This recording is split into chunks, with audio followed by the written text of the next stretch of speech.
এবার করেছে রাত দি হন অনেক বিএনপি সরকার তাই চলতে আর জিন্দিগি মাথা দিলে রুকিয়া আর রুজিনার ক্ষতি তিনজন রুজিনার মঙ্গল সাইন বালা সাইন আওয়ামী লীগ নেত্রীকে মামলা এবং পুলিশি হয়রানি থেকে রক্ষা করা হবে এই মর্মে মাথায় পবিত্র কোরআন নিয়ে কসম করেন বিএনপি নেতা নুরুদ্দিন খান। শুধু তাই নয়, কসম করার পাশাপাশি ওই নেত্রীর কাছ থেকে 2 লাখ টাকা নেন তিনি। এমন একটি ভিডিও সামাজিক যোগাযোগ মাধ্যমে ছড়িয়ে পড়ার পর ব্যাপক আলোচনা ও চাঞ্চল্যের সৃষ্টি হয়েছে।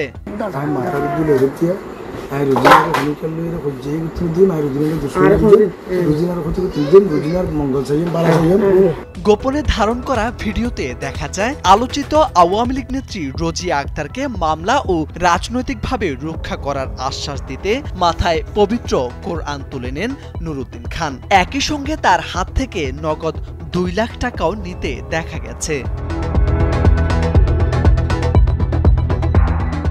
বহু অপরাধের হোতা হিসেবে অভিযুক্ত নুরুদ্দিন খান কক্সবাজার শহরের 1 নম্বর ওয়ার্ড বিএনপির পূর্ব শাখার সাধারণ সম্পাদকের দায়িত্ব পালন করছেন।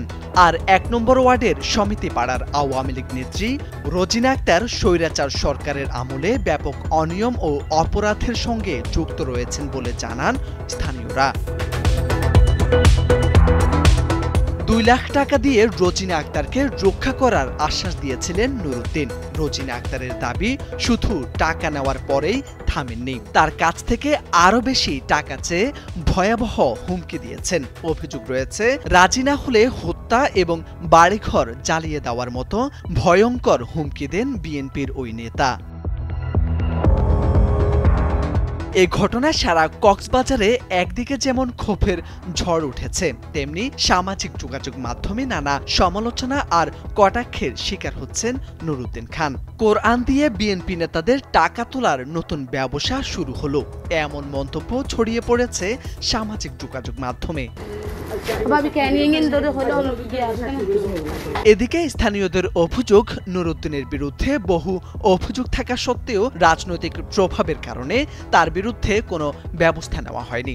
এমনকি নুরুদ্দিন খানের বিরুদ্ধে অভিযোগ, তিনি মানব পাচার, পুলিশি হামলা, চাঁদাবাজি এসব অনেক বছর ধরেই করছেন। কিন্তু তা সত্ত্বেও তার রাজনৈতিক আশ্রয় একেবারেই আইনের হাত থেকে রক্ষা পাচ্ছে বলে দাবি স্থানীয়দের। এ ঘটনায় স্থানীয় পুলিশ প্রশাসন একদিকে তদন্ত শুরু করলেও কোনো আনুষ্ঠানিক অভিযোগ না আসার কারণে তাদের নীরবতা আরও রহস্যময় হয়ে দাঁড়িয়েছে। মোরশেদ আলম, সময়ের আলো।